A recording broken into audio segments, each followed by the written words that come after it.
ఇది సార్ ప్రేయసి ప్రేయసి మనోహరి ఏ రాగం సార్? సార్ నటభైరవి అంటారు. ప్రేయసి మనోహరి అది ప్రేయసి మనోహరి అది నటభైరవేనండి. ప్రేయసి మనోహరి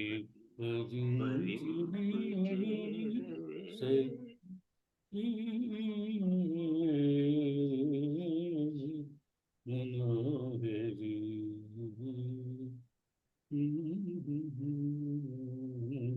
వినాలి సార్, విని చెప్తాను.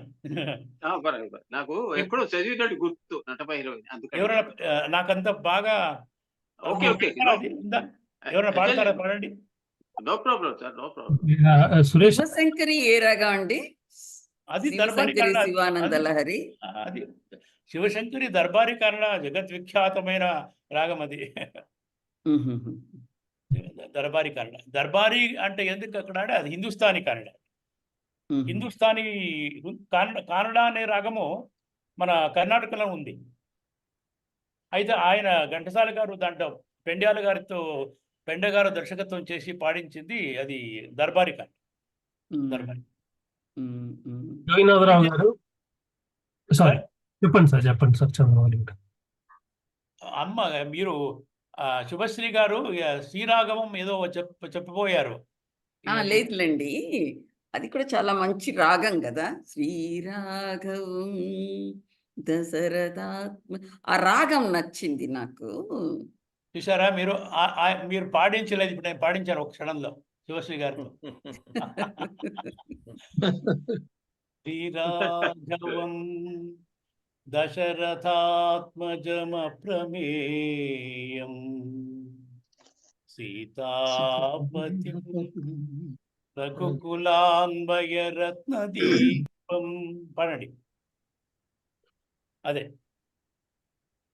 శుభశ్రీ గారు మిమ్మల్ని. నన్న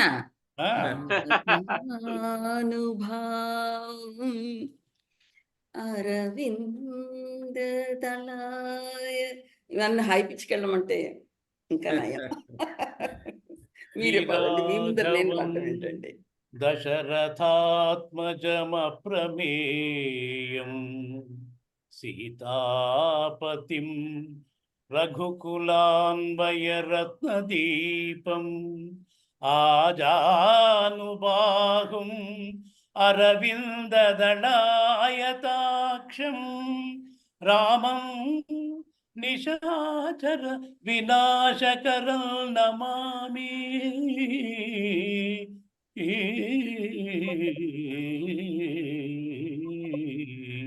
హిందోళ రాగం. హిందోళ రాగం కూడా ఔడవ రాగమే. సగమదని అంతే. అంటే మీరు ప్రఖ్యాతమైంది. ఇప్పుడు శుభశ్రీ గారికి అది నచ్చిందంటే ఎందుకు నచ్చినట్టది? పాడుకోవడానికి వీలుగా ఉంటుంది, అది ఘంటసాల ఫార్ములా. పాడుకోవడానికి వీలు, ఎందుకు పాడుకోవడానికి వీలుగా ఉంటుంది? స్వరాలు తక్కువ ఉంటుంది. శ్రీరాఘవం మామా మామా కష్టమా? లేదే, ఒకే స్వరము. అలా సార్ నేను జోగినాథరావు గారిని అడుగుదాం అనుకుంటున్నాను సార్. ప్రేయసి మనోహరి పాడతారేమో? ఎవరు? పాడండి సార్, పాడండి.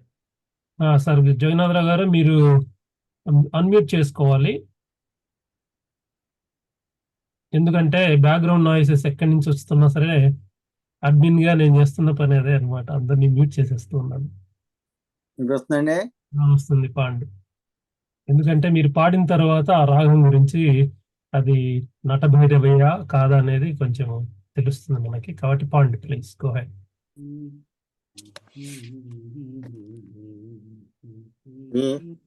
ప్రేయసి మనోహరి వరించి చేరవే, ప్రేయసి మనోహరి వరించి చేరవే, ప్రేయసి మనోహరి తీయనే మనోరథం నా తీయనే మనోరథం ఫలింపజేయవే,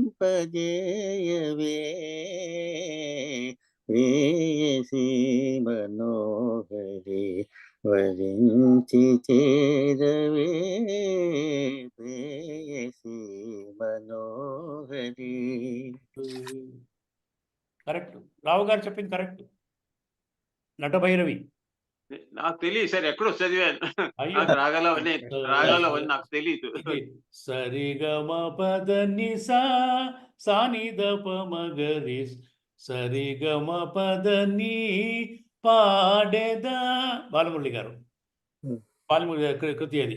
సరిగమ పద ని సానిద పమగరి సని సా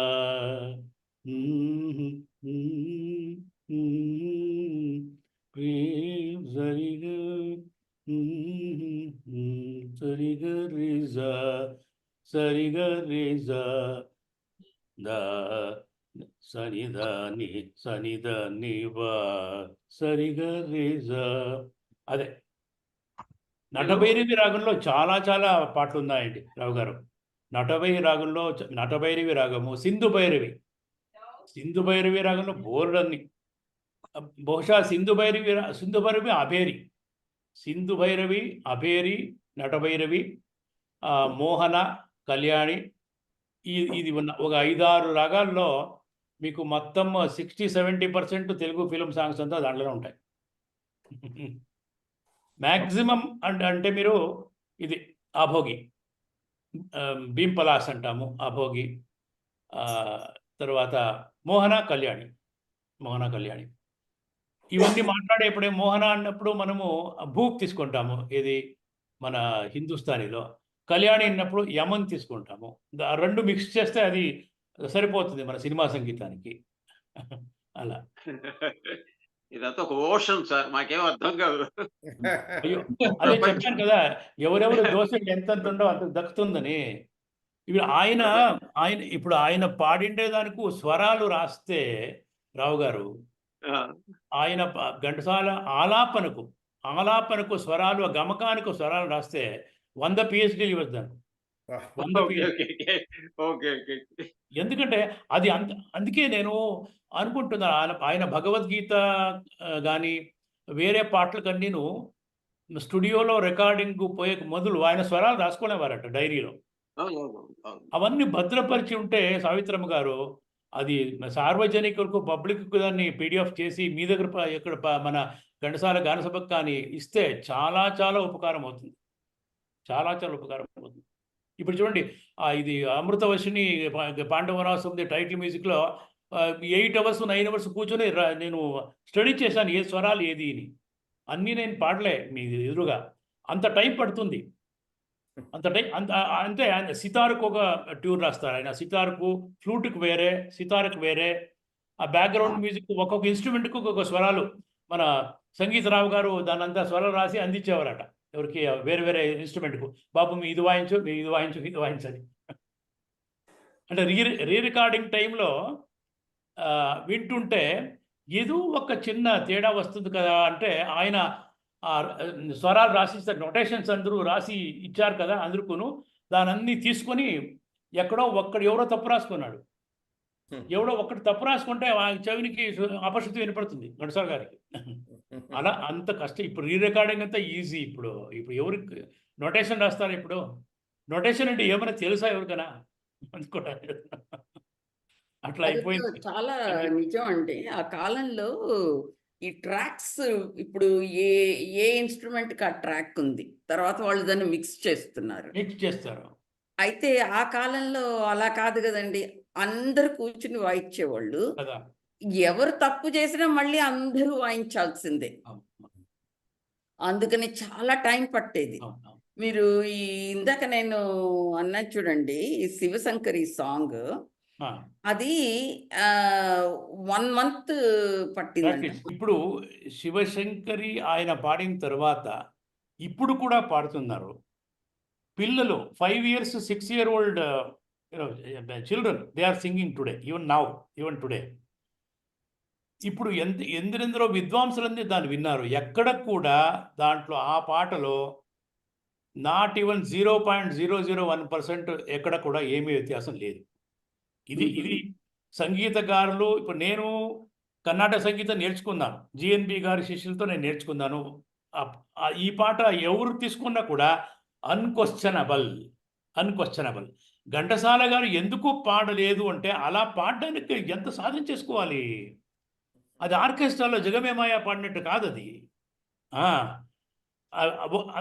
ఇంకోటి ఘంటసాల గారే ఇంకొక ఇంటర్వ్యూలో చెప్పినట్లు నాకు స్మరణకు వస్తుంది. అది ఒక ఇంప్రెషన్ క్రియేట్ అయిపోయింది శివశంకరి వచ్చి. ఆ స్థాయిని మించి నేను పాడితే పాడాలి. ఇప్పుడు నేను పాడితే ఆ స్థాయిలో పాడితే పాడాలి. ఆ స్థాయిలో పాడడానికి ఎంత 3-4 వీక్స్ ప్రాక్టీస్ చేశారు ఆయన. అందుకని ఆయన అంటే పెండ్యాల గారు ఘంటసాల గారిలో ఉండే నిజమైన శాస్త్రీయ స్వరజ్ఞానాన్ని బయటికి తీసుకొచ్చిన ప్రతిభ పెండ్యాల గారిదే. ఎందుకంటే ఘంటసాల గారే ఎన్నో చిత్రాలకు 100 చిత్రాలకు ఆయన కూడా స్వరకల్పన చేశారు కదా.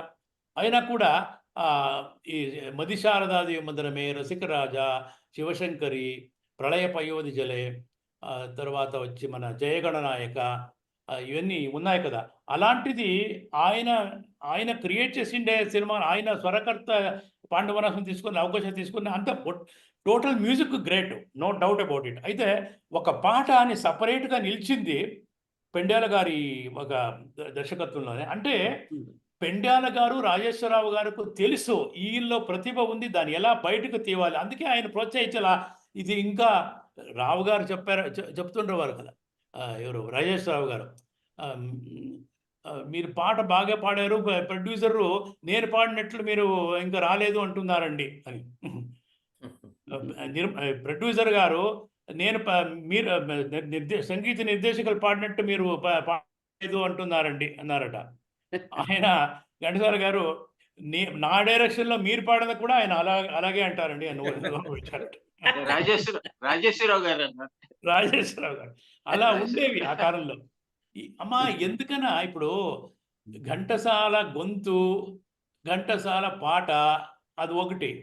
దానికన్నా మునిపే ఘంటసాల గారు చిత్రరంగం ప్రవేశం చేసింది సంగీత నిర్దేశకుడుగా, స్వరకర్తగా. ఒక స్వరకర్తగా అప్పుడు ఆయన మన రావు గారు పరిచయం చేశారు మన హైదరాబాద్లో. ఆ మహాతల్లి శతాయిషి అమ్మగారు, కృష్ణవేణి గారు. అక్కడ అనుకున్నాం కదా. అప్పుడు ఘంటసాల గారు పాడేదానికంటే సంగీతకర్తగా ఆయనకు అప్పుడు ఇక్కడ రాజేశ్వరరావు గారు లేదు, పెండ్యాల గారు లేదు, ఎవరు లేదు. అంటే ఆయన ప్రవేశం చేసిందేనే, ఘంటసాల గారు ప్రవేశం చేసిందేనే as a music director. He was known as a music director. As a music director is number 1, as a singer is number 1. అంటే వేరే వాళ్ళు పట్టపోసుకునేది ఎట్లా? ఆయన 2 చేతులను నేనే సంపాదిస్తానంటే వీళ్ళు ఎక్కడ పోవాలి? అది వృత్తి, ప్రొఫెషనల్ జెలసీ అనేది ఎలాంటి వ్యక్తికైనా, అందరూ మహానుభావులే అయినా కూడా ఈయన ఏమి పాడుతున్నాడు, డబ్బులు వస్తున్నాయి, నేను సంగీతం బాణి కట్టినా ఆయనతోనే పాడించాలి, అది కూడా ఆయనే తీసుకుంటాడు, ఆయనే సంగీత నిర్దేశనం దాంట్లో అనిపిస్తుంది కదా. సో అలా ఉండేది. చెప్పండి సార్. నేను ఒక ఎనాలిసిస్ చదివాను సార్.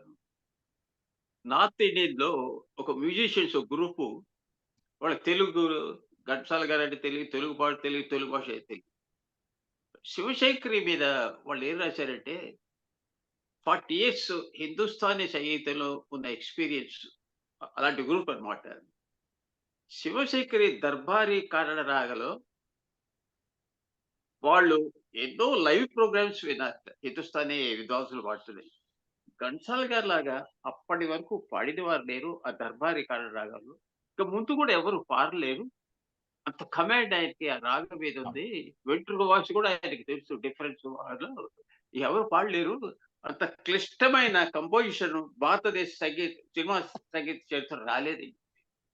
వాళ్ళు తెలుగు రాదు ఘంటసాల గారు అంటే తెలియదు. అరౌండ్ 2009 ఆ ప్రాంతంలో ఉన్నాం. దానికి ముఖ్యమైన కారణం రావు గారు మీరు చెప్పినట్టు, శివశంకరి పాడాలి అంటే త్రిస్థాయి గాత్ర సౌలభ్యం ఉండాలి. త్రిస్థాయి గాత్ర సౌలభ్యం అంటే ఏమి? సా అనే షడ్జం ఉంది, ఆ 4 సార్లు రావాలి అక్కడ. కింద సా, ఇది సా, పైన సా, దానిపైన సా. ఆ ఇంకోటి సౌలభ్యం కూడా ఆ ఇంకోటి 3 కూడా రాశారండి. 3 స్కేలు. 3 స్కేల్ అంటే షడ్జమాలు 4 వస్తాయి. వాళ్ళు అలా. ఏం రాస్తారంటేనండి, ద టాప్ నోట్ నీ దగ్గర Yes. నుంచి కింద నోటు ద ఆ, ఆ transformation with is and comfort అలా ఎవరు Yes. పాడలేరండి. పాడలు. అది ఇంకోటి కూడా అంటారు వాళ్ళు.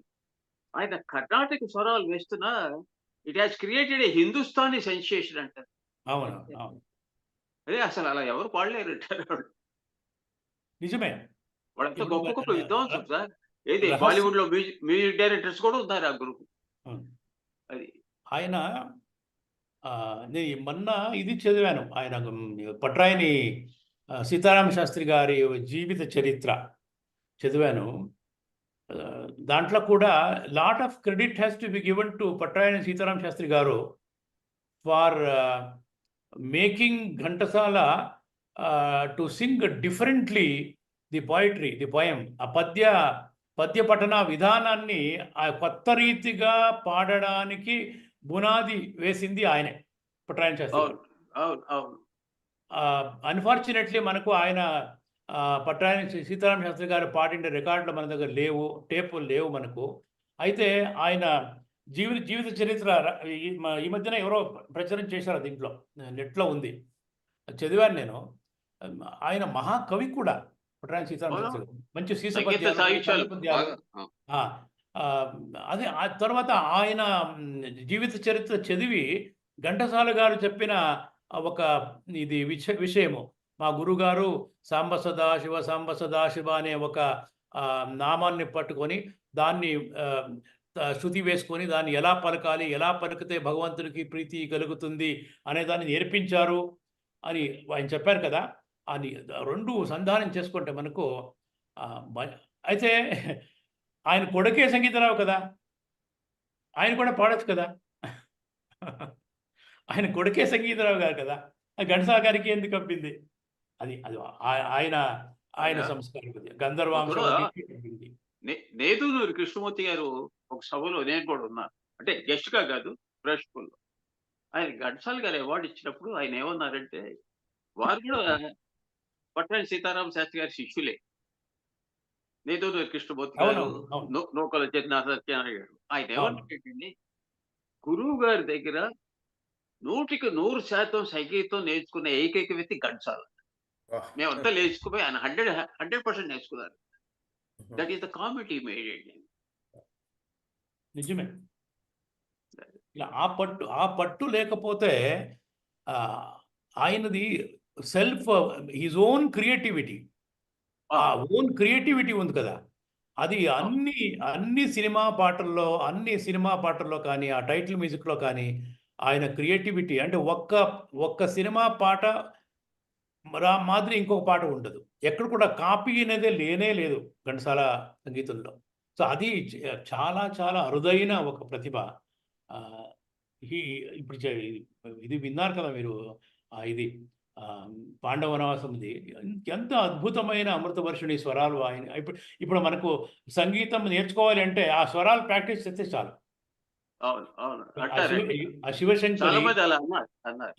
శివశంకరి, జయగణనాయక, తర్వాత ఇదండి దశావతార జయదేవష్టపది, అది ఆ 10 రాగాలు, దశరాగమాలిక. ఆ 10 రాగాలు మీకు వచ్చి 10 రాగాలు బాగా సంగీతం వచ్చేవాళ్ళ నేర్చుకుంటే, నా మనుమరాలు నేర్పుతుంది అది అమెరికాలో ఉంది, నేర్చుకుంటుంది మనుమరాలు. ఎంత బాగా ఉంటుంది తెలుసా అది. అంటే 10 రాగాల స్వరాలు మరి పట్టేసినది. అది ప్రళయ పయోరిజలే తీసుకుంటాం మనం. అలాంటి ఒక చంద్రబాబు గారు చెప్పండి సార్ రావు గారు. నేను ఇప్పటి వరకు ఘంటసాల గారి సంగీతంలో వచ్చిన టైటిల్ మ్యూజిక్ 20 సినిమాలకి సంగీత విశ్లేషణ రాయించారు. ఇంకా కొన్ని సినిమాలు అయ్యాక ఒక పుస్తకం పబ్లిష్ చేద్దాం అనుకో. ఓన్లీ టైటిల్ మ్యూజిక్స్ ఘంటసాల గారు అంతే. అద్భుతం. Yes. అది చాలా అది ఆయన డైరెక్ట్ చేసిన 100 మూవీస్ ఉన్నాయి కదా, దాంట్లో సెలెక్ట్ చేసుకొని అదే చేయొచ్చు. ఆయన- ఎన్నో మనకు మూవీస్ మనకు దొరకదు. ఇప్పుడు ఆయన సొంత ఊరు ఎక్కడుంది తెలీదు. ఘంటసాల గారు ఎస్ ప్రొడ్యూస్ చేసింది సొంత ఊరు ఉందా? లేదు. ఎస్వి దొరకదు. రమణమూర్తి గారు మ్యూజికల్ ప్రిన్సిపల్ ఆయన రాశారు. ఆహా. ఇంతకుముందు ఓ 20 రాశారు ఆయన రాశారు. అది ఆయన పాండవ వనవాసం, శకుంతల, చిరంజీవులు, పెళ్లి సందడి ఫుల్ గా రాయించేశారు. సంగీత విశేషం 4 Wonderful. సినిమాలు రాయించారు. ఇప్పుడు నేను wonderful. వెళ్ళాక పబ్లిష్ చేస్తాను. ఇండియాకి చాలా వెళ్ళాక. మంచి పని. మీరు మీరు ఇతర ఘంటసాల అభిమానులు ఎవరు ఏమి చేయడానికి ఏమి మిగిలించకుండా అన్ని మీరే చేసేస్తున్నారు. చేయటానికి ఇంట్రెస్ట్ ఉండాలి కదండి. మీరు చంద్రమౌళి గారు, మీరు అమ్మా. ఇందాక ఆ, మీ యొక్క స్కిల్ని ఘంటసాల గారి భిక్ష అని అన్నప్పుడు నేను కరెక్ట్ చేసినందుకు ఏమనుకోకపోతే దాని వెనకాల ఉండే ఒక చిన్న స్టోరీ చెప్తాను. అమ్మా అలా చెప్పండి. నేను అన్నందుకు, మా ఇంట్లో నేను ఆఖరి పుత్రికని. నా మా నాన్నగారికి ఆల్రెడీ 6 మంది పిల్లలు ఉన్నారు, నేను 7వ దాన్ని. అయితే మా అమ్మగారు ఇంట్లో ఇంతమంది కుటుంబం, పెద్ద కుటుంబం కదా, ఇంకా ఇంతమంది పిల్లలు ఉన్నారు, ఇంకా చాలే అని అనుకుని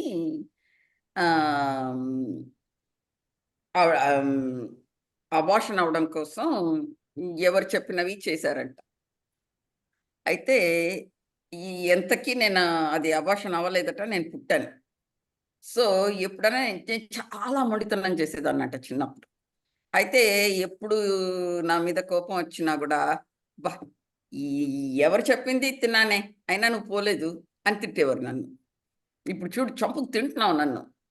కానీ నాకు ఒక అనిపించింది, దేవుడు ఎవరిని ఎందుకు పుట్టిస్తారో మనకు తెలీదు.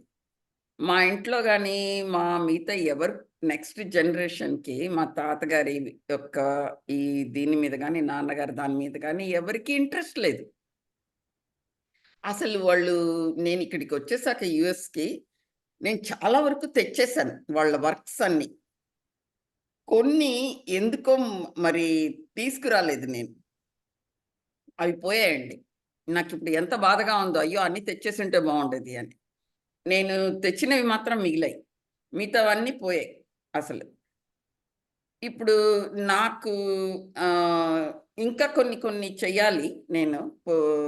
అది మీ సహాయం కావాలి, నేను మీతో మాట్లాడతాను దాని గురించి వివరాల తర్వాత. ఏదో చెయ్యాలి అని దేవుడు మనల్ని పుట్టించాడు. మనకొక స్కిల్లో, మనకొక ఇంట్రెస్టో ఏదో ఇచ్చాడు. అది కారణ జన్ములు అంటాం కదా, అట్లాగా నాకు అనిపిస్తుంది. నాకు ఒక పని ఇచ్చాడు దేవుడు, అందుకు నన్ను పుట్టించాడు. అట్లాగా మనకి ఘంటసాల గారి యొక్క గొప్పతనాన్ని ఇంకా 10 తరాలకి, 100 తరాలకి తెలిసేలాగా మనము దాన్ని తీసుకురావాలి, ఉంచాలి అనే ఇది మనకి ఇచ్చాడు దేవుడు. అంటే మీకు అది ఇచ్చాడు, అందుకని మీకు ఆ స్కిల్ ఇచ్చాడు, మీకు ఆ ఇష్టాన్ని ఇచ్చాడు. అది మీరు కరెక్ట్గా ఈ విధంగా రావడం ఆయన అదృష్టం కూడా ఇన్ఫ్యాక్ట్ కదండి. ఆయన యొక్క ప్రతిభని మనము ఇంకా 100 తరాలకు తెలిసేలాగా చేస్తున్నాము అంటే అది దేవుడు మనకు ఆ పని ఇచ్చాడు, అది మనం చేస్తున్నాము. అది ఆయన యొక్క అదృష్టము ప్లస్ మన యొక్క మన డ్యూటీగా నేను అనుకుంటున్నాను. అది దేవుడు మనకిచ్చిన ఒక డ్యూటీ అది.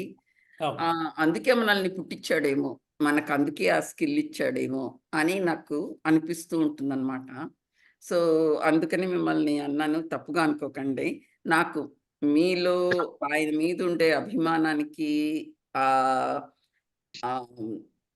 ఆ డెడికేషన్ అండ్ డివోషన్కి చాలా చాలా చాలా చాలా థ్యాంక్స్ అండి. అది ఏమి లేదమ్మా. ఇది మీరు చెప్పినట్టు, రావు గారు చెప్పినట్టు, అది ఘంటసాల సంగీతం అనేది ఒక సముద్రమే.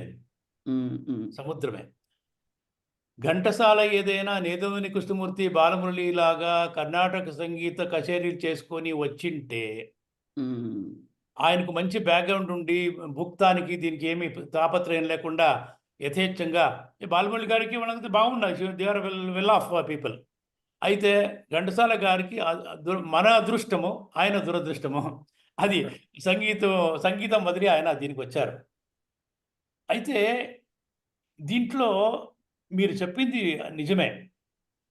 ఇప్పుడు కర్ణాటక సంగీతం, నేను సంగీత కచేరీ చేసేవాడిని ఒకప్పుడు.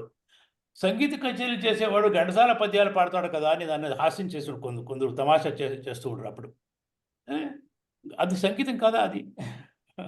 అది సంగీతం కాదా? రాగం లేదా అక్కడ? అయితే ఆయన ఒక్క ప్రతిభ అది ఎన్ని సంవత్సరాలైనా, ఎన్ని 100 సంవత్సరాలు కూడా ఇంకా మన ముందర ఉంది అంటే దానికి కారణము అది దైవాంశ సంభూతం. అది దాంట్లో అనుమానమే లేదు. ఎందుకంటే గాత్ర సౌలభ్యము, ఆ 3 స్థాయి 3 స్థాయిల్లో పాడే ఒక సౌలభ్యము, గంభీరమైన కంఠము, సుస్పష్టమైన ఉచ్చారణ శక్తి, సాహిత్య జ్ఞానము, భక్తి, ఏ రసమైనా ఏ భావానికైనా దాన్ని మనసుకు తెచ్చుకోగల ఒక శక్తి, ఇవన్నీ ఒకే వ్యక్తిలో కలిగి ఉండడం చాలా అరుదది. ఆయన ఒక పాట రికార్డ్ అయిన తర్వాత దాన్ని వినిన నటుడు దీన్ని ఎలా అభినయించాలి అని ఆయనకు యోచన. అంత బాగా ఈయన పాడేస్తే ఆయన అభినయం అయిపోయింది. ఇక్కడ 60-70% యాక్టింగ్ అంతా అయిపోయింది దాంట్లోనే. ఇంకా ఊరికే లిప్ మూమెంట్ ఇవ్వాలి అంతేనే అక్కడ. సో అలాంటి ఒక ప్రతిభ ఎంత మనకు అన్వేషిస్తున్నా ఇంకా మనకు లభిస్తూనే ఉంటాయి.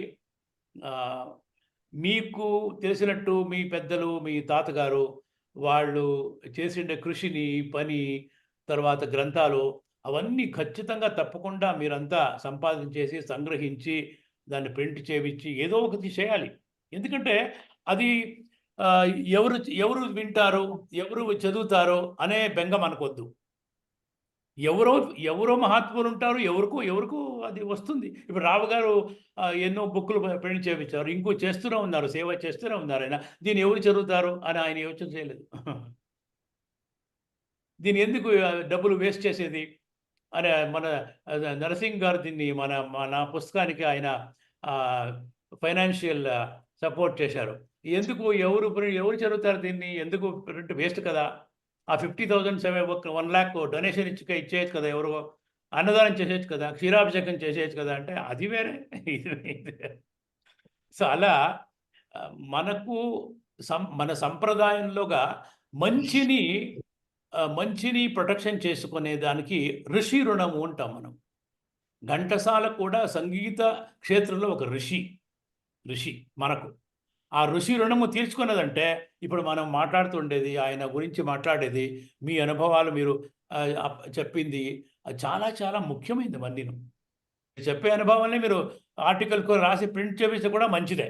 ఎందుకంటే నాతోనే నా జ్ఞాపకాలు, నా స్మరణికలు నాతోనే అంత నశించిపోతే ప్రపంచానికి ఎలా తెలుస్తుంది మనకు? సో అందుకని it is our duty to express and duty to give to the world what I know without caring how the world is going to treat that. మనకు అది అగత్యం లేదు. We should give our best. అది. రెండవది ఏమిటంటే మనకు ఆనందం లేనిదే, ఘంటసాల పాటలో, ఘంటసాల మాస్టారి సంగీతంలో ఆనందం లేనిదే ఇంత పరవశమయ్యి మనం మాట్లాడి టైం చూసుకోకుండా 11:30, 12 o'clock అయినా మాట్లాడుతున్నాం కదా. ఎంత మక్కువ, ఎంత అనురాగము, ఎంత ప్రీతి ఉండవల మనకు. అది కూడా ఒక భగవదంశమే కదా. సో అందుకని ఏమి తప్పు లేదమ్మా, మీరు చెప్పింది అంత కరెక్టే. సార్ చంద్రబాబు గారు ఒక్క మాట చెప్పండి. 2 మాటలు చెప్పండి. సరే, మీ మాట నా మాట 2 అయింది. సార్ ఇంత వయసులో కూడా ఇక్కడ అందరూ దాదాపుగా పెద్దవాళ్ళు అసలు ఎంత కృషి చేస్తున్నారు అనేది నేను ప్రత్యక్షంగా చూస్తున్నా. నేను లండన్ వచ్చినప్పుడు కేవీ రావు గారికి ఫోన్ చేశాను నేను. సార్ నాకు ఎవరన్నా అంటే వెంటనే అన్నారు శ్రీనివాస్ నర్సింగ్ గారికి కనెక్ట్ చేశారు ఆయన. యాక్చువల్గా చెప్తున్నానండి, నేను ఘంటసాల గారి పాట వింటూ పుట్టానేమో అని అనిపిస్తూ ఉంటుంది. అంటే ఇదేది దీనిలో అతిశయోక్తి ఏమీ లేదండి. ఎందుకంటే ఈ రోజుకి కూడా ఇక్కడ అసలు నేనసలు వినని ఎన్నెన్నో విషయాలు మీబోటి వాళ్ళ ద్వారా ఈ రాగాలు, వాటికి సంబంధించిన ఇందాకే రాగ జ్ఞానం అయితే నాకు లేదు. కానీ ఇన్ని విషయాలు వింటూ ఉంటే అసలు ఈ ప్రపంచంలో ఉన్న ఎన్ని డాక్టరేట్లు ఇవ్వాలి ఘంటసాల వెంకటేశ్వరరావు గారికి. అసలు అన్నిటికంటే కూడా గొప్ప విషయం ఏంటంటే, ఈ వయసులో కూడా అసలు ఆ పాట వింటుంటే, ఈ పాట కోసం పుట్టామా అనేటువంటి ఒక మధుర భావన ఇక పోవట్ల అసలు. అసలు ఆ పాట వినకుండా ఏంటంటే ఇవాల్టి తరం గురించి అయితే నేనేం మాట్లాడలేను కానీ, భవిష్యత్తులో ఇందాక మన శుభశ్రీ గారు చెప్పినట్టు ఒక 100 తరాలైనా సరే ఒక గోల్డ్ స్టాండర్డ్‌లో ఘంటసాల గారి గానాన్ని తీసుకుంటారంటంలో నాకెందుకో పెద్ద ఆశ్చర్యం అనిపిస్తల్ల. పేరు తెలిసినా తెలియకపోయినా ఆ పాట అలా కొనసాగుతూనే ఉంటుందేమో అనిపిస్తుంటుంది నాకెప్పుడు. ఖచ్చితంగా, ఖండితంగా. అది కవుల గొప్పతనం కూడానండి. మాస్టర్ అవునవును. పాడటమే కాదు. కవుల అవును సార్. గొప్పతనం, అవును సార్. సంగీత కళాకారులు అందరూ. తర్వాత చంద్రమౌళి గారు ఒక విషయం చెప్తాను. Doctor C. నారాయణ రెడ్డి గారు నాతో తడవ ఆయన బాగా క్లోజ్‌గా ఉండేవాడు. సముద్రాల సీనియర్ గారు 'చార్మినార్' అనే పద్య కావ్యం రాశారటండి. ఆ! ఆ పద్య కావ్యం చదివాక నారాయణ రెడ్డి గారికి అనిపించేట. ఇంత అగ్రేసర కవివర్యులు సినిమా పాటలకే ఆయన లిమిట్ అయిపోయారు. లేకపోతే ఏదో గొప్ప గొప్ప కావ్యాలు వచ్చేవో అని చెప్పి నారాయణ రెడ్డి గారు ఆ ఒక్క కవి గారినే మెచ్చుకున్నారు. ఒక సముద్రం సినీ గారిని మెచ్చుకున్నారు. నేను ఎంతో ట్రై చేశాం. ఆ పుస్తకం ఎక్కడ దొరకలేదు. 'చార్మినార్' అనేది పద్య కావ్యం. మరి ఎప్పుడు రాశారో కూడా నాకు తెలియదు అనుకోండి. నారాయణ రెడ్డి గారు ఎప్పుడు ఆ కావ్యం గురించి చెప్పేవాడు. అది ఆయన చదివితే నాతో చాలండి. కూడా అది అన్నారండి. చదివితే ఏవండి? నాతో కూడా అన్నారు. "అది దొరికితే చూడమ్మా" అన్నారు. "దొరికితే చెప్పానండి. చూడమ్మా, అది నీకెక్కడన్నా అది నువ్వు ప్రింట్ చేయించగలవేమో చూడు" అని నాతో కూడా అన్నారాయన. ఆయన సి. చెప్తారు. నారాయణ ఆ రెడ్డి గారు. కావ్యం చదివితే సముద్రాల గారు ఎంత గొప్ప వ్యక్తో చెప్పొచ్చు. బట్ ఎన్నో కావ్యాలు రాయాల్సిన ఆయన ఎందుకు రాయలేదు? సినిమాకే ఎందుకు పరిమితం అయిపోయారని చెప్పి ఆయన చాలా తడవల. ఆయన సినిమాకొచ్చిన దానికోసం మనకు ఆయన పరిచితులైనారు. ఏదో కావ్యం రాసి ఎక్కడో పైన మనకు ఇప్పుడు ఆలకించిన ఆనందమలికించే గాథ అనేది అది ఎట్ల స్వరాల పట్టు అది అక్షరాలు ప్రాసాలు ఎంత అర్థగర్భితంగా ఘంటసాల గారే చెప్తారు కదా. సముద్రాల గారు నేను కూర్చొని ఆయన మాటలు అందిస్తూవడం, నేను రాగాలు అక్కడ జతలోనే కూర్చొని లవకుశ సినిమాకు చేసింది ఇద్దరు ఒట్టుగా అని అనుభవాన్ని ఆయన మాట్లాడతారు. అది ఒక ఘంటసాల గారికి ఇంకో అదృష్టం ఏంటంటేనండి, పట్రాయి సీతారామ శాస్త్రి గారి దగ్గర నుంచి రాగానే సముద్రాల సీనయ్య గారి చేతిలో పడ్డారు ఆయన. మరి ఆయన గొప్ప సాహిత్యపరులు కదండి. ఆయన కోవిదులు కదా! అది కూడా ఆయనకు అదృష్టం కలిసొచ్చింది.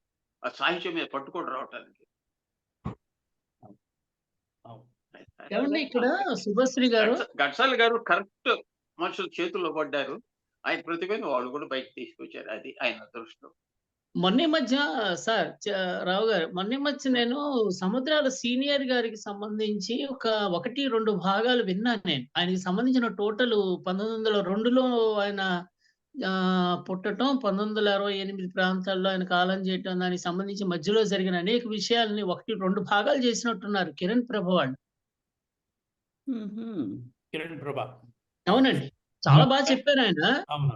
ఇంకా దానికి సంబంధించి వాళ్ళెవరో రిఫరెన్సెస్ కూడా ఇచ్చారు. కానీ ఇక్కడ సీనియర్ సముద్రాల గారి సాహిత్యాన్ని అంటే దాని లోతుల్ని పరిశీలించేంత శక్తి నాకు లేదు గానీ, చాలా అద్భుతమైనటువంటి పాటలు మటుకు ఇప్పటికీ నాకు కంటతగా పాడుతూనే ఉంటుంటాయి ఇంట్లో. జూనియర్ సముద్రాల గారి గురించి అంత ఇన్ఫర్మేషన్ అనేది పబ్లిక్‌కి తెలీదండి. అసలు అంటే సీనియర్ సముద్రాల గారికి సంబంధించి ఒక 'దేవదాస్' చెప్తామా, ఒక 'అనార్కలి' చెప్తామా, ఒక 'లవకుశ' ఇలా రకరకాల సినిమాల గురించి మనం మాట్లాడుతున్నాం నిజమే. కాదని మనం ఏం లేదు. చాలా గొప్ప ద్రష్ట. కానీ జూనియర్ సముద్రాల గారివి అసలు కొన్ని సాంగ్స్ ఉంటాయండి. ఇందాక మీరు కూడా అన్నారు చూసారా? 'పైనుంచేమో చిలుక' అది హిందీలో మొహమ్మద్ రఫీ గారు పాడారు ఆ సాంగు. ఇక్కడ నా ప్రధానం ఏంటంటే 'అందమే ఆనందం ఆనందమే జీవితం మకరందం' పాట దగ్గర నుంచి ఆ తర్వాత క్రమంలో 'జయకృష్ణ', 'ముకుంద మురళి' ఎన్నెన్నో సాహిత్యానికి సంబంధించిన చక్కటి విషయాలను అందించారు గదా! సాహిత్య రూపంలో. మీరు ఒకసారి అట్లాంటిది ఏదైనా ఒక ప్రోగ్రామ్ లాంటిది జూనియర్ సముద్రాలు అంటే నేను మరి కిరణ్ ప్రభలో ఉందో లేదో నాకు తెలియదు. ఒకసారి మీతో మాట్లాడొచ్చేమో అని అనిపిస్తుంది నాకు. తప్పకుండా అండి. అంటే రీసెంట్‌గానే మేము బుక్ ప్రింట్ చేపిచ్చాం నాన్నది కూడా. అట్లాగా. ఆహాహా! నాన్నది కూడా ఒక బుక్ ప్రింట్ చేపిచ్చాము. ఆయన రాసిన సినిమాలు, పాటలు అన్నీ. అట్లాగా. వివి ఇది కూడా రామారావు గారే రాశారు. అది ఎవరండి? వివి రామారావు గారు. ఆహాహా! ఆయన రాశారు. అంటే ఏంటంటే ఫస్ట్ ఒక డ్రాఫ్ట్ లాగా అనుకుంటున్నాను నేను దాన్ని. వివి రామారావు గారు రాసింది. ఆయనలో ఆయనకి సంగీతం మీద అభిమానం కానీ అలా కాకుండా ఆయన విశేషాలన్నీ సేకరించి రాయడంలాగా ఉంటుంది ఆయన వర్క్. కాకపోతే నేనేంటంటే కనీసం ఒకటి రైటింగ్‌లో ఉంది అన్ని విషయాలు ఒక చోట అన్నట్టుగా ఫస్ట్ ఆయన చేత రాయిచ్చేసాము. అదే మంచిదే నా అండి. తాతగారిది 3 పుస్తకాలు, నాన్నగారిది ఒక పుస్తకము. అంటే ఇక్కడ ఎందుకు నేను ఈ విషయం చెప్తున్నానంటే, ఇప్పుడు యాక్చువల్‌గా ఈ చదవటం అనే పాయింట్ దగ్గరకొచ్చేటప్పటికి ముఖ్యంగా అంటే నేను ఎవరిని పొరపాటు చెప్పట్లా. పెద్దవాళ్ళని ఇప్పుడు మా బోటి వాళ్ళకి ఇంకా ఇది చదవటం విషయంలో ముఖ్యంగా తెలుగు రాష్ట్రాలకు సంబంధించినటువంటి వాళ్ళలో ఈ చదవటం అనేది తగ్గుతోంది రాను రాను. హుహు. పెద్దవాళ్ళందరూ బానే చదువుతున్నారు. కాస్త మా వయసు వాళ్ళు ఇప్పటికీ ఆ పుస్తకాలు చదవటం, చేయటం, చూడటం అన్నీ బానే ఉన్నాయి. కానీ హుహు. ఇటువంటి జనరేషన్ వాళ్ళకి కూడా ఒక వ్యక్తి యొక్క గొప్పతనాన్ని తెలియచేయాలంటే ఎందుకంటే వేదాంత రాఘవయ్య గారి గురించి చాలా మందికి తెలీదసలు. హ్మ్. ఆయన చాలా దేవదాసు అనార్కలి దర్శకత్వాలన్నీ కూడా వేదాంత రాఘవయ్య గారు కూచిపూడి. దాని మీద వాళ్ళ మనవడో ఎవరో XYZ చెప్తే ఆయన ఒక ప్రోగ్రామ్ చేశారు. కిరణ్ ప్రభలో దాదాపుగా థౌసండ్స్‌లో చూసారండి ఆ ప్రోగ్రామ్. నేను కూడా చూసాను. హుహు. హుహు. మీరొకసారి ఆయన సముద్రాల సీనియర్‌ది చేశారండి. కిరణ్ ప్రభులో వచ్చింది. అంటే ఇప్పుడు హుహు. యాక్చువల్‌గా నాకు ప్రత్యక్ష పరిచయం లేదు కానీ నేను 1, 2 సార్లు మాట్లాడాను నేను లాస్ట్ ఇయర్ అమెరికాలో ఉన్నప్పుడు. హుహు. మీరొక్కసారి మాట్లాడి ఆ ప్రోగ్రామ్ కూడా వస్తే బావుంటదేమో జస్ట్ నా సజెషన్ అండి. తప్పకుండా అండి. తప్పకుండా. నేను దాని మీద ఫాలో అప్ చేస్తాను నేను. ఆయన కాలిఫోర్నియాలో ఉంటారనుకుంటా. అవునా? అవునా? మీ ఆయన మీ మీ దగ్గర నుంచి కొంచెం ఆ వివరాలు తీసుకుంటాను. అది నేను తీసుకోండి. నేను ఫాలో అప్ కావాలంటే ఎలా నేను నేను కొంచెం కేవీ రావు గారితో కొంచెం ఇవి ఎట్లా చేస్తే బావుంటుంది అది ఇది మనం కొంచెం డిసైడ్ చేసుకొని మీరు డిసైడ్ చేసి కేవీరావు గారి దగ్గర చాలా ఉంటది ఇన్ఫర్మేషన్. మీరు ఆయన మాట్లాడి హ్మ్. ఒకసారి మీరు వాళ్ళతో మాట్లాడితే ఆయన ప్రోగ్రామ్ గూడానండి అంటే ఒక పరిశోధనాత్మకంగా విషయాన్ని చెప్తాడండి. హ్మ్. హ్మ్. అంటే ఈ తరాల వాళ్ళకి కావాల్సింది గూడా అదేనని నా భావన. హ్మ్. హ్మ్. హ్మ్. మేడం మీరు కిరణ్ ప్రభ గారివి విన్నారా మేడం మీరు ఇంతకుముందు? నేను తాతగారి గురించి చేసింది విన్నానండి. ఆయన ఇప్పుడు ఈయన చెప్పారు చూడండి. తాతగారి గురించి మొదటి నుంచి ఆయన సినిమాలో చాలా చెప్పారాయన. అది. అది గృహలక్ష్మి సినిమా ఇప్పుడు దగ్గర నుంచి నాకే అమ్మో! చెప్పారండి. నాకే చాలా విషయాలు అది విన్నాక తెలుసుకున్నాను నేను. అందుకనే ఆయన నేను ఎక్కడెక్కడ ఇది దాని పేరేంటి ఫస్ట్ అష్టావధానం, శతావధానం ఇవన్నీ అవును. చేయడము. అవును. అవన్నీ తర్వాత ఇట్లాగా మద్రాసు ఆ రావడము. తర్వాత కాలంలో ఈ కారంచేడుకి సంబంధించి కుప్పస్వామి చౌదరి గారు, జాగర్లమూడి కుప్పస్వామి చౌదరి గారి ఆధ్వర్యంలో కొసరాజు గారును, మన సముద్రాల సీనియర్ గారు కలిసి మెడ్రాస్ వచ్చి ఒక పరిశోధన చేయటం, ఒక కులానికి సంబంధించి. ఆ కరెక్ట్. తర్వాత ఈయన విడిపోవటం, ప్రజామిత్రలో చేరటం చూసానండి హ్మ్. నేను. అంటే యాక్చువల్‌గా అవును. అవన్నీ చదివాను నేను. నేను సారీ విన్నాను. ఆయన చెప్పింది అది ఆ వీడియో కదా! తర్వాత ఆయన యొక్క ప్రస్థానం ఎలా సాగింది? ఆ హ్మ్. తర్వాత అసలు ఒక విధంగా చెప్పాలంటే ఒక తిరుగులేని కవిగా ఎంత ముద్ర చేస్తున్నాడంటే ఒక విధంగా చెప్పాలంటే పింగళి నాగేంద్రరావు గారిని కూడా సముద్రాల సీనియర్ గారే పరిచయం చేశారు. హ్మ్. హ్మ్. అవును. అది చాలా మంచి విషయాలు చెప్పారు ఆయన అందులో. అందుకనే అందుకనే నేను నేను నర్సింగ్ గారితో మాట్లాడుతున్నాను. ఇది వీడియో సారీ. వెబ్‌సైట్ చేద్దామని. ఆ చెయ్యండి. వెబ్‌సైట్‌లో ఇవన్నీ పెడితే మనము ఆ! అంటే ఒక్కొక్కళ్ళు ఒకటన్నా ఒక వీడియో మాట్లాడింది రూపంలో పెట్టొచ్చు. తీసుకొస్తే ఒక హ్మ్. ప్రోగ్రామ్ రూపంలో తెస్తే అది బాగుంటుందని కూడా నేను అనుకుంటున్నాను. అది కూడా చేద్దాం. అన్ని విధాలుగా చేద్దాము. ఒకసారి కేవీ ఆ! రావు గారితో చెప్తే మీకు కావాలంటే దానికి సంబంధించిన డీటెయిల్స్ నేను ఇస్తాను హ్మ్. మాట్లాడొచ్చు కూడా. అట్లాగే. ఎందుకంటే మీ దగ్గర అసలు అందరికంటే ఎక్కువ ఇన్ఫర్మేషన్స్ మీ దగ్గర రావు. మన కేవీ రావు గారు లాంటి వాళ్ళ దగ్గర హ్మ్. ఇంకా పెద్దలున్నారు గదా! వాళ్ళ హ్మ్. దగ్గర ఉంటుంది. హ్మ్. సముద్రాల జూనియర్ గారి గురించి కూడా తెలియాల్సిన అవసరం ఉన్నదండి. నేనేంటంటే వచ్చిన ఇదేంటంటే నేను ఇదివరకు ఇవన్నీ కూడా చదువుతూ ఉండేవాడిని ఎక్కువగా. పూర్వకాల పుస్తకాల్లో వాటిల్లో వీటిల్లో వాళ్ళు చెప్పినవి వీళ్ళు చెప్పినవి. అంటే ఈ రోజున అటువంటి అవకాశం మీ అందరితో కలిసే అవకాశం వస్తుందని నేను ఊహించలేను. ఉండుంటే గనక నేనే మీకు ఒక మంచి ఇన్ఫర్మేషన్ ఇచ్చేవాడినేమో బహుశా. ఇప్పుడు మీరు కేవి రావు గోపాలరావు గారు, మీరు ఎవరు ఫస్ట్ ఒకళ్ళ గురించి చెప్పారు చూడండి, కిరణ్ ఆయన ప్రభ అండి. రాశారు అని. ఈయనండి కిరణ్ ప్రభ. రావికొండలరావు. రావికొండలరావు రావికొండలరావు గారు. గారు. రావికొండలరావు గారు. అలా రావికొండలరావు ఇన్ఫర్మేషన్ ఇవ్వడం హాసం కూడా చాలా హాసం అనే ముఖ్యం అండి. పుస్తకంలో రాశారు. రావికొండలరావు గారి గురించి ఇన్ఫర్మేషన్ ఇచ్చారు కదా, అది కూడా చాలా ముఖ్యమైన ఇన్ఫర్మేషన్. నేను ఫాలో రావికొండలరావు గారు రాశారండి. అదే అంటున్నాను, అది ఫాలో అప్ హాసం అనే పుస్తకంలో చదివాను నేను. అదే అంటున్నాను, నేను ఫాలో అప్ చేస్తాను. అది ఇక పట్టడానికి దాన్ని పొందడానికి సార్ ఆయన ఫోటో కూడా ఉందండి. మన జూనియర్ సముద్రాల గారు పడుకొని ఉంటే ఎన్టీ రామారావు గారు ఆయన పక్కనే కూర్చొని ఉన్న ఫోటో చూసారా మీరు ఆ ఫోటో? నేను ఆ పర్టికులర్ ఫోటో చూడలేదండి. నేను చూశానండి. ఆ ఫోటో నేను చూశాను. ఆయన బెడ్ మీద పడుకొని ఉంటే రామారావు గారు పక్కన కూర్చొని ఉన్నారు ఎన్టీ రామారావు గారు. అది ఏదో హోటల్లోనో మరి ఇంట్లోనో నాకైతే తెలియదు. అదేంటంటే అండి, ఏంటి ఒకసారి ఆంధ్రాలో ఇవి వచ్చాయి, వరదలు వచ్చాయి. అప్పుడు వీళ్ళు ఫండ్ రైజింగ్ కోసం ఈ కృష్ణ తులాభారం నాటిక ఉంది చూడండి, అది అన్ని చోట్ల వేశారు వీళ్ళు. వేసి ఫండ్ రైజింగ్ చేసి వరద బాధితులకి ఇచ్చారనమాట. అది వాళ్ళు ఒక్కొక్క సిటీకి వెళ్ళి ఆ డ్రామా వేశారు, డ్రామా లాగా వేశారు కృష్ణ తులాభారం. అది నాన్న ప్రింట్ కూడా చేయించారు, కృష్ణ తులాభారంది ఆ డ్రామా వేసిన దాన్ని ప్రింట్ చేయించారు. సో అది వాళ్ళు ఆ టైంలో అన్ని చోట్ల తిరుగుతూ ఉండిన్నారు కదా ఆ డ్రామా వేసిన వాళ్ళు. సో వాళ్ళందరూ అదే నా కట్టింగ్స్ ఉంటే నేను ఖచ్చితంగా నేను పంపించేవాడిని.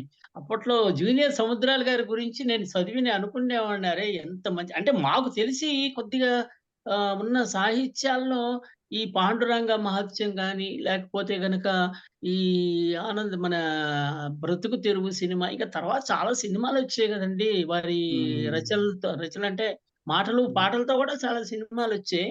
అవి చదువుతున్నప్పుడు ఒకసారి అనుకోకుండా నేను కొంత ఇన్ఫర్మేషన్ కూడా చదివాను. సముద్రాల జూనియర్ గారికి విపరీతమైన కాఫీ తాగే అలవాటని. కాఫీ పాప నాన్నకు సిగరెట్, కాఫీ అలవాటు. కాఫీ అంటే తాగుడు అలవాటు అవ్వలేదు కానీ సిగరెట్ సిగరెట్ అనే మాట మాట్లాడితే బాగోదని నేను అనలా మీతో. సిగరెట్, కాఫీ ఆరంగా పడుతూనే ఉండాలట ఆయనకి. ఇవన్నీ నాకు ఎలా తెలిసినాయి అని అంటారేమో, నేను చదివాను ఇవన్నీ. అది దానివల్లే కదండి ఆయనకి లంగ్ క్యాన్సర్ వచ్చింది. అవునండి, అది కూడా చదివాను. అది పాపం మానేశారండి, మానేశారు కానీ ఎన్టీ రామారావు గారు చీఫ్ మినిస్టర్ అయ్యాక ఈయనని పిలిపించుకున్నారు కదా ఫిలిం స్టూడియో, దాంట్లో ఈయన్ని ఉండమన్నారు కదా. సో ఆయన ఆ రథయాత్ర చేశారు కదా ఎన్టీ రామారావు. ఆ రథయాత్ర చేస్తున్నప్పుడు నాన్న కూడా వెళ్ళారనమాట అవన్నీ రాయడానికి, డాక్యుమెంటరీ రాయడానికి. అప్పుడు ఏంటంటే ఇంకా సరిగ్గా టైంకి ఫుడ్ లేక ఎంటీ స్టమక్ లో ఈ స్మోకింగ్ చేయడము అది కొంచెం ఎక్కువైపోయింది. అది దాంతో ఆయనకి క్యాన్సర్ వచ్చింది. ఆ టైంలో కొంచెం ఎవరు చెప్పావు ఇంట్లో అంటే కొంచెం అమ్మగారు చెప్తూ ఉంటారు, కొంచెం తగ్గించండి అని. ఇంకా వాళ్ళతో అక్కడ తిరుగుతున్నారు కదా, ఇంకా 1 సంవత్సరం రోజులు ఎన్ని నెలలు అండి తిరిగారు రథయాత్ర, కరెక్ట్గా తెలీదు నాకు. అందులో వాళ్ళకి కొంచెం ఆ ఎండలు అది కొంచెం ఎక్కువైపోయింది, అక్కడ కంట్రోల్ చేసేవాళ్ళు లేక. ఎన్ని అంటే నాకు యాక్చువల్గా ఏంటంటే స్మోకింగ్ అనే మాట నేను వాడకూడదని వాడలేదు కానీ ఉన్నదేదో ఉన్నదిలేండి, ఏం చేస్తాం. ఎన్టీ రామారావు పార్టీ ప్రాపగాండా కోసం వెళ్ళారు. తెలుగుదేశం పార్టీని స్థాపించినప్పుడు ఆ తర్వాత మీ ఫాదర్ ని ఫిల్మ్ డెవలప్మెంట్ కార్పొరేషన్ చైర్మన్ గా కూడా చేశారు. అదే అంటున్నాను, మీ నాన్నగారు అక్కడ చెక్కుబుల్లో సిటీ సెంట్రల్ లైబ్రరీలో స్పీచ్ ఇస్తే నేను విన్నాను కూడా, అత్యద్భుతంగా మాట్లాడారు స్పీచ్. అప్పుడు ఆయన film development corporation chairman. Junior Samudrala గారండి. ఎన్టీ రామారావు గారు చీఫ్ మినిస్టర్ అవగానే ఫస్ట్ ఆయన అపాయింట్ చేశారు. అవును. ఫిల్మ్ డెవలప్మెంట్ ఆహా. Corporation chairman. వాళ్ళిద్దరు మంచి స్నేహితులటండి.